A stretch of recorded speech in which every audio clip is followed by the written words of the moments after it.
Hello and welcome to this episode of Biz Talk on CGTN. I'm Lily Lu.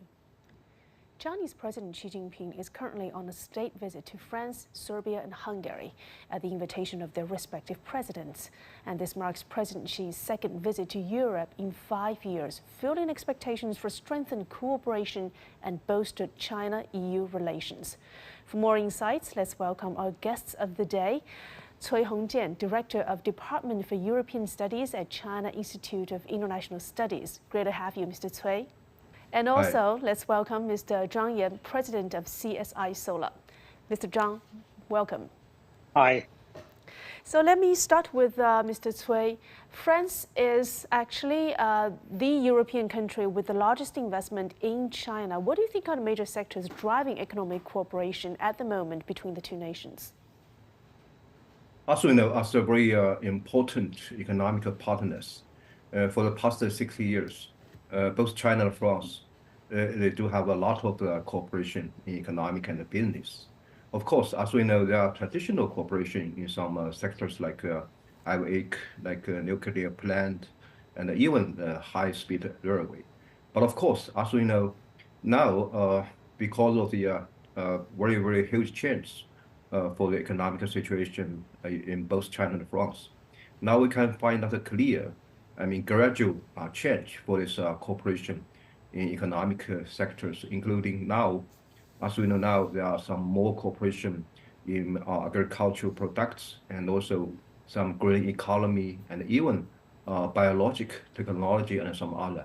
So we can find out for both countries, they try to focus on the different economic stages, and also they try to find out some more cooperation to, give them more benefits for both two countries and also for both two people.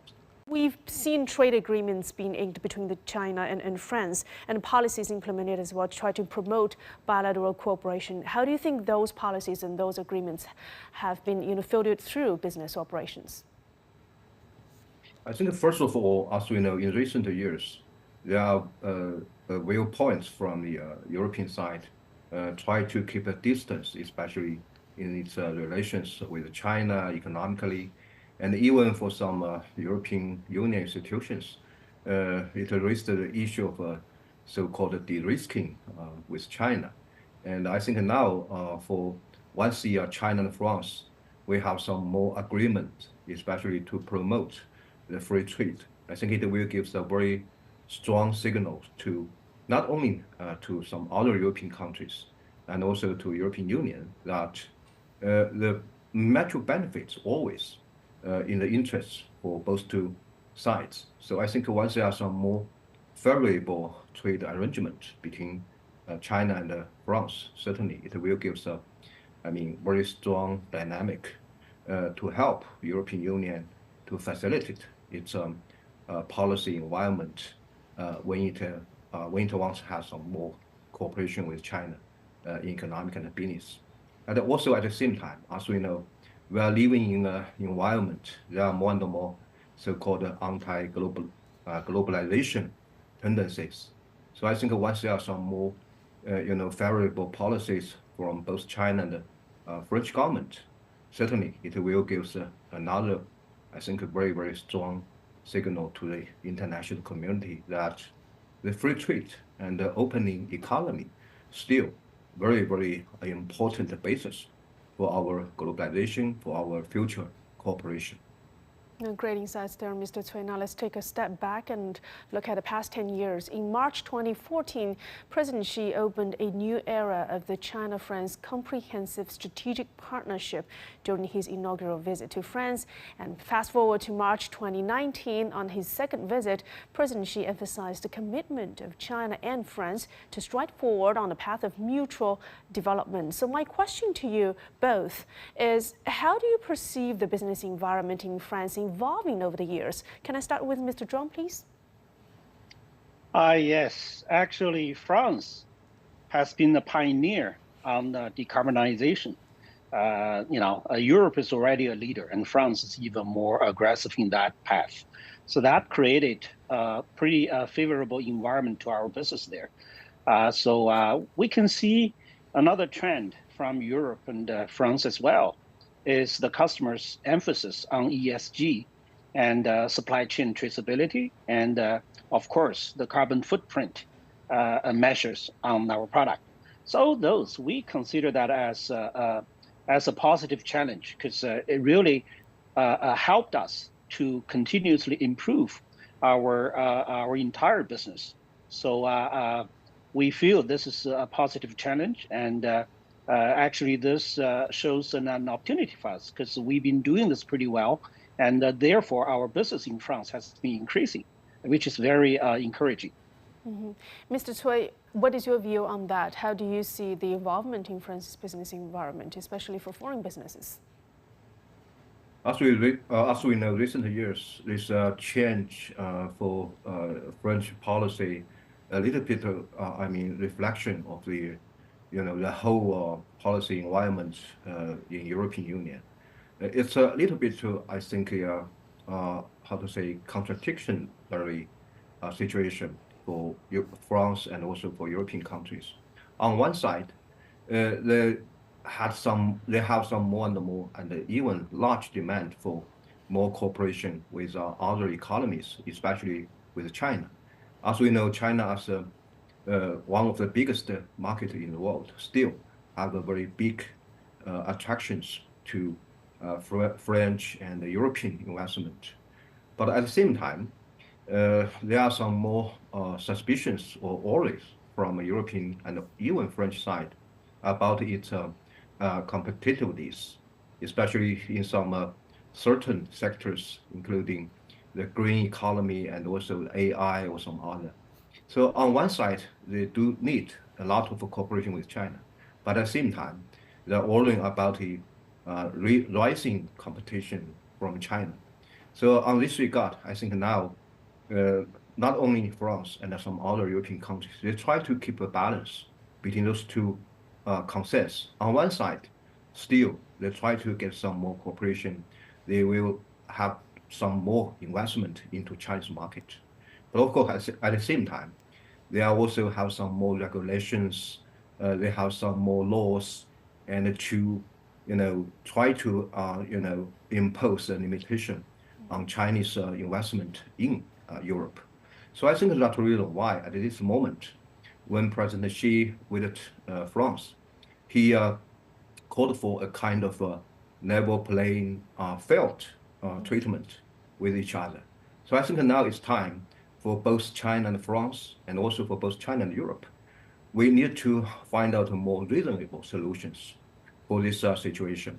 Indeed, I think that the European side and the French side should get very, very clear messages from China that China will continue its opening up policies.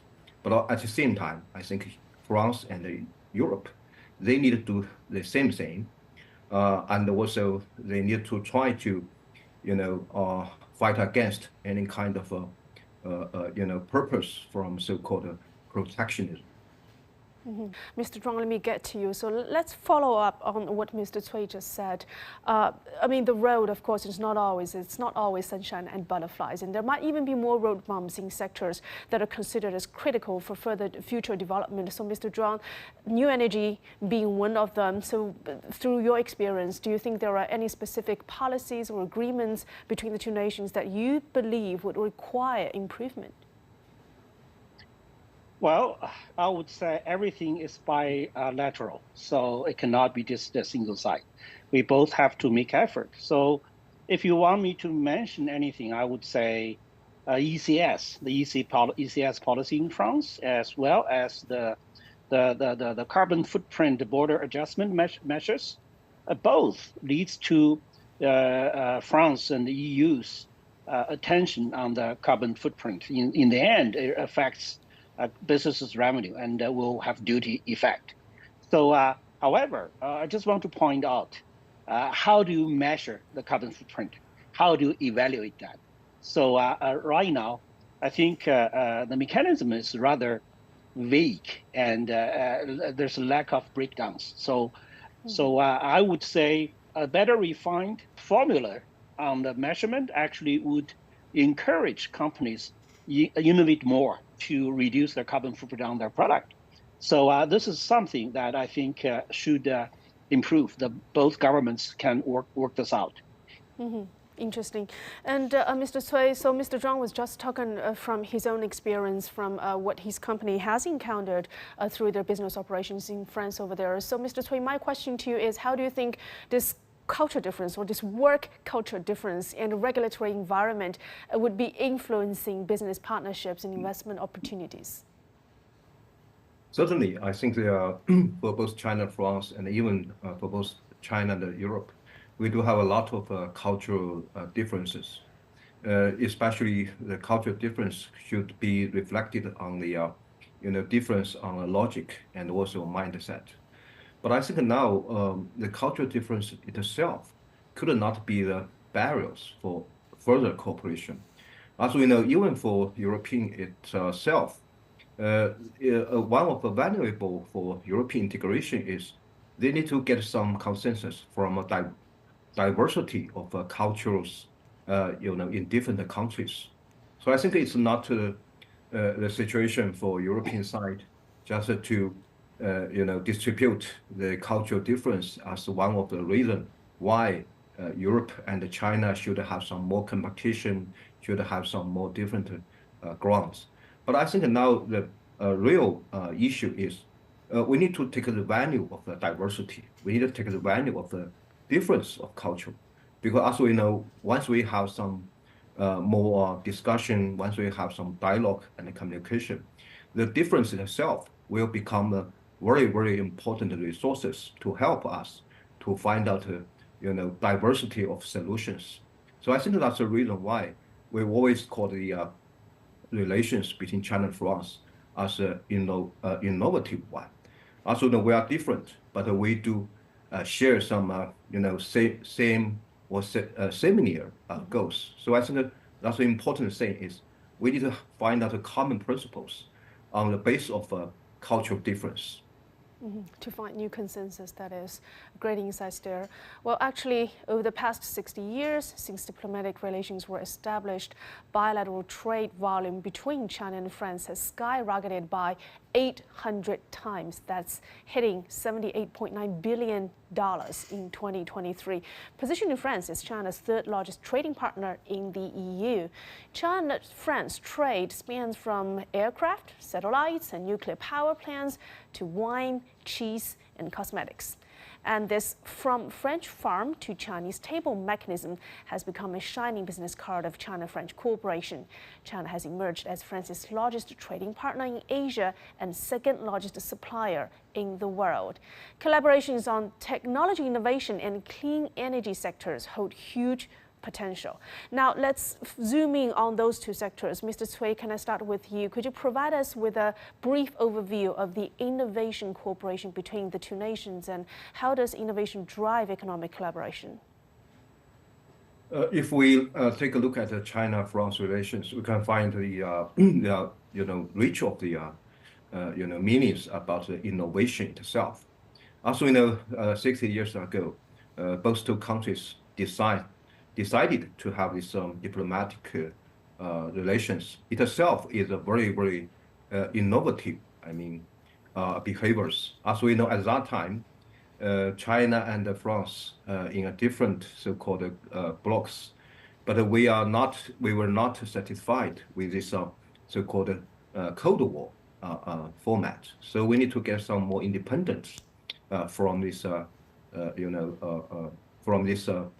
layout. So I think this innovation itself is in the DNA of the China-France relations. And besides this diplomatic relations, we can find out on political and also diplomatic relations. Always China-France, they have created so many, number one for both two relations, especially if we have a look at the China relations between China and the Western countries. Always France and China were pioneers to provide some more solutions to deal with relations between different political systems. Another, of course, I think the important issue is how about the in the field of economic and business cooperation. As we know now, we are talking about the cooperation in aircraft between two countries. As we know, at that time, the Airbus is one of the in the first biggest aviation company from Western countries to have investment in China. I think to make this decision need a lot of inspiration of innovation and even some ambition. So I think so far, get a benefit from this innovation itself. Always the China-France cooperation, we are always on the first, front in the relations between China and the Western countries. Mm-hmm. So, Mr. Cui, considering China does hold a certain leadership in clean energy development, how do you think can France get out of this? I mean, in other words, how can China's leadership in this assist France to achieve its climate goals? Mm-hmm. As we know, firstly, I think on the policy level, both China and France, we shared a lot of common grounds. And both China and France were the pioneer to support these tendencies for the world to have some more, green economy, green transition, and some other. So now I think the big issue for both China and France is how could we try to practice those, policy, common goals and into some more pragmatic cooperation, especially in industries. As we know now, for France, it is in a process so-called reindustrialization, and including not only green economy and even some other sectors. So I think that now it's time, so also it's an opportunity for both of the countries to find out the maybe reconstruct this cooperation and to find out a new pattern for their labors. For example, in some green economy sector, now China has more technological advantages, and even China could have some more capacity to have a larger investment. It will change the traditional model for this cooperation between China and France. Perhaps we can find out some new type of, as we know, complementary cooperation in this new economy or some green and even digital economy. But at the same time, I think now for China and France, we can even find out some more opportunity to have some more cooperation in and with the third parties. As we know, it's not a new issue, but now it's time for us to have some more pragmatic cooperation. Mm-hmm. And what about, Mr. Zhuang, what about CSI Solar? What are your future plans for the French market specifically? Well, we actually have a plan to actually more downstream on their renewable business. Mm-hmm. I'm talking about, more into the solar farm system integration in terms of power electronics, energy management, and energy trading algorithm. So which is more like a big data and AI side. And more importantly, it's actually green hydrogen and green AI, green data centers. So we start to develop those assets in Europe already. It's not just France, it's pan-Europe. But for France specifically, we still have a very strong tie with their industry. So including CAE, which is their research institute, and also with follow-up on R&D for low carbon modules.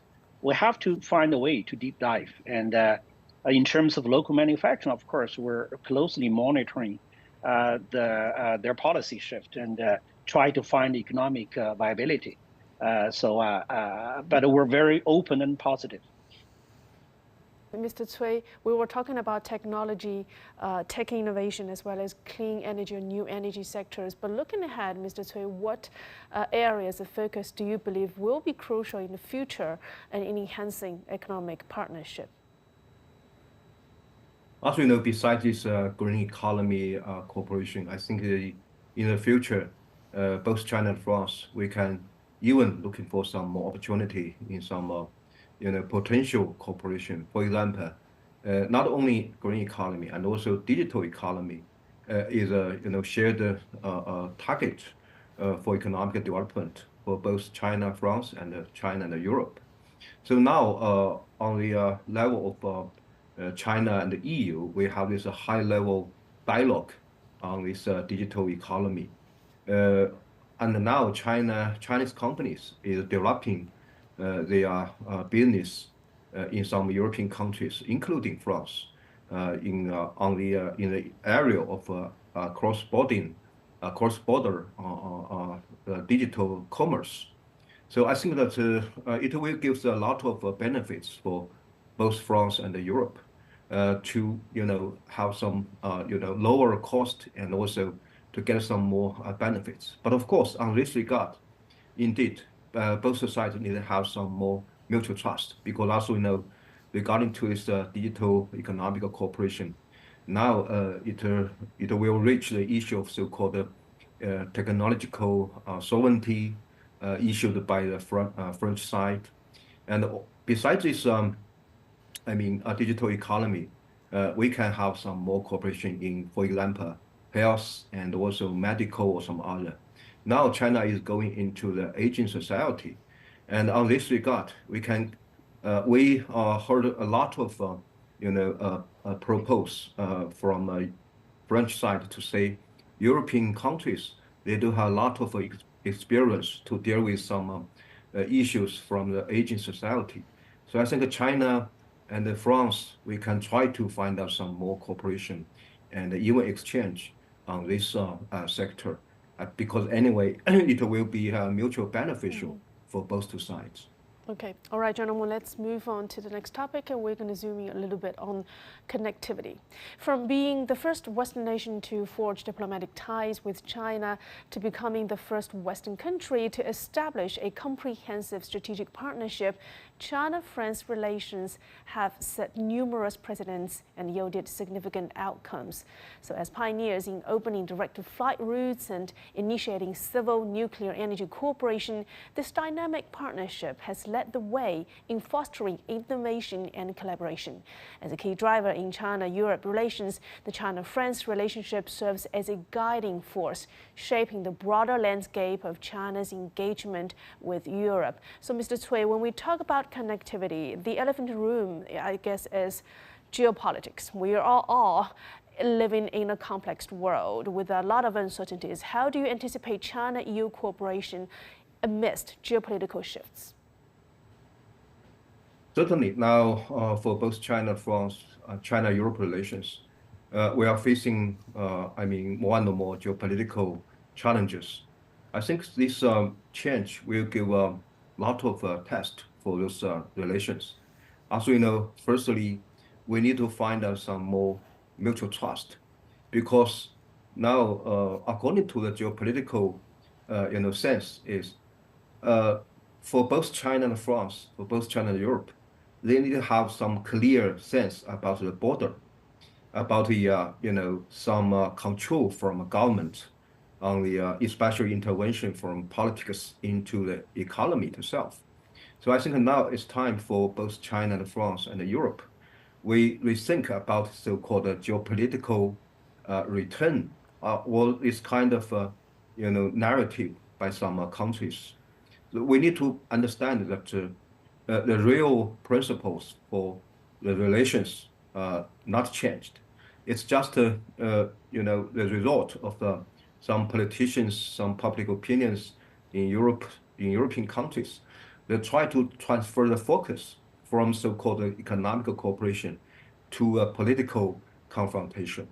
Another, I think, very important thing is for both China and France, and also Europe, we are the major players in the international relations. So we need to find out some more common grounds to help with the situation, including Ukrainian crisis and also the Gaza issue, some other. So I think through this visit by President Xi, it's a very good time for both sides to find some more common grounds. And even as we know, China and Europe, they are two, most constructive forces in the world.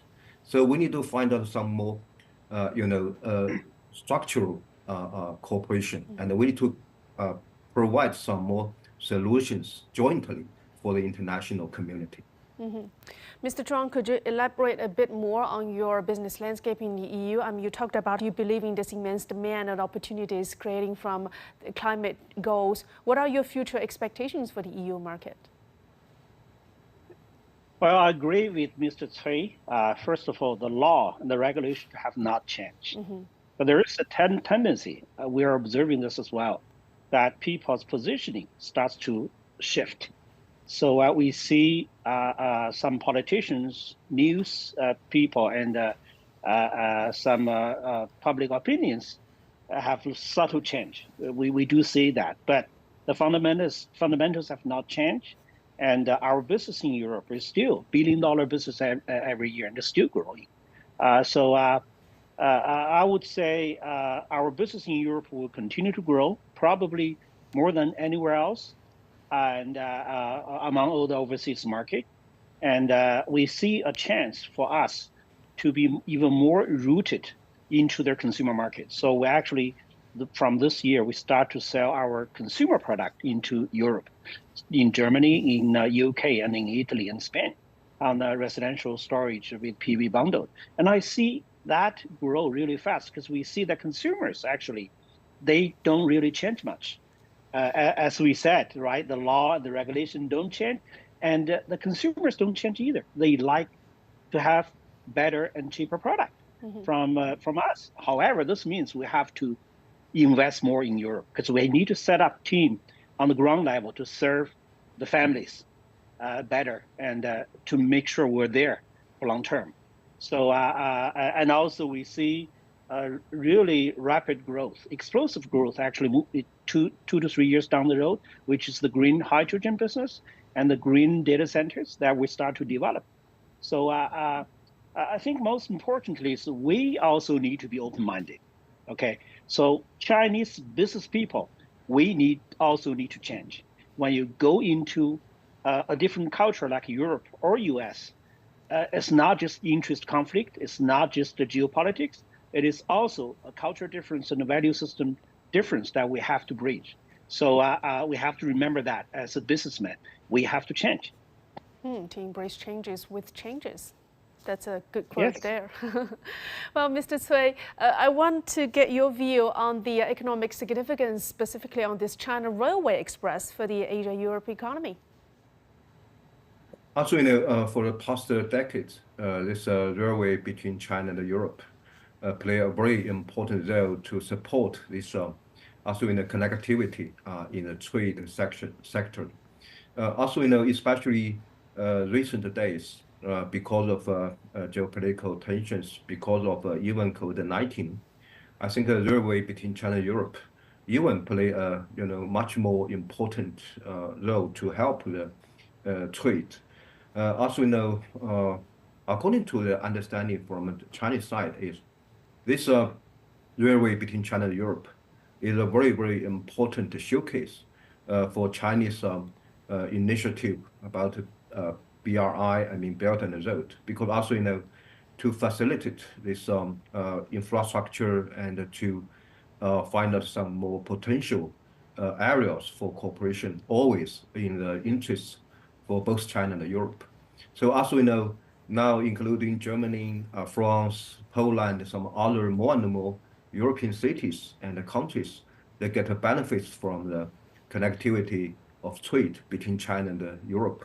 I think it will give some more even potential area for cooperation. As we know, the railway itself is not only a transportation, it's also the people-to-people and the culture-to-culture exchange. And also, as we know, it's just a basis for some more, I mean, combination of industries and logistics and some other. So I think once the European side finds some more real opportunity from this railway, I hope that, and also I believe that it will become another very important growth point for both China and Europe once they try to have some more collaboration. All right, gentlemen, finally, I have this one question for both of you. I want to get your piece of advice for businesses who are looking to make an investment, make a bet on China-EU economic cooperation. First of all, Mr. Cui, what areas do you foresee as the most promising for future cooperation between China and Europe? Yes, I think that on the basis of traditional cooperation, now it's a very critical time for both China and France and Europe to, to have some new type of cooperation, or maybe reshape cooperation. As we know, how could we find that a linkage between traditional cooperation and some potential cooperation? Not only because some new area, like we mentioned, that green economy, digital economy, or even healthy and medical, some other. And even we need to try to find out for example, upgrade of some traditional cooperation. For example, the car industry in both China and Europe. Not only is traditional car industry, and also how could we find green economy and digital economy on the basis of a traditional cooperation? I think it's a very, very big issue for both two sides. Another thing is, I think that for both two sides, we need to have a very clear recognition that the huge change for both sides, for China and the European side. I think to have some more inclusive, not exclusive, and some more open with each other, not more isolation, will be very important for both sides. So indeed, I think not only for bilateral cooperation, even for both China and Europe, we need to have some more ambition. We need to have some more, we need to have, wider vision about the whole market, in the world. For example, we need to have some more cooperation in the pattern of strong and strong, and into some, new market, including Asia and the Pacific, including Africa, and even Latin America. So I think the market is big enough, and it depends on the willingness from both two sides. Okay, great advice. Mr. Zhuang, let me finish with you. If a company, one of your peers in China, let's say, wants to tap into the European market, what would you tell them as your piece of advice? Well, let me do a little recap. Europe has always been less political driven, but more rational and more value system driven, such as environmental protection, ESG, and decarbonization. So I remember 20 years ago, the global PV industry, including the manufacturing industry, entered into a scalable acceleration because of the very generous subsidy from Germany and Spain, okay, on solar. So it is still the same way. Average German consumers, they pay carbon duty for every kilowatt hour of electricity they use. That is 6 US cents, which is equivalent to the Chinese consumer. They pay like 1 kilowatt hour. So it is a very much environmental friendly driven society. So we see a great potential on renewable energy and related industries. So the total announced subsidy for green hydrogen in Europe exceeds 15 billion euros. Okay, that's a huge subsidy that has been announced. And the carbon neutral effort will not happen if there's not enough investment on green data center, because AI is growing in a non-linear way. So, I also believe that Europe, the EU community will continue be more rational and less political, less geopolitical, more into more like a more environmental protection mode. So that is our confidence. So I would continue to invest in Europe in the renewable energy sector. Okay, great. Great stuff. Thank you so much, gentlemen. That was a productive and insightful discussion that we had. Thank you so much. And also a big thank you goes out to our audience for being with us on this edition of Biz Talk. Thank you so much. My name is Lily Lu. Till next time, bye for now.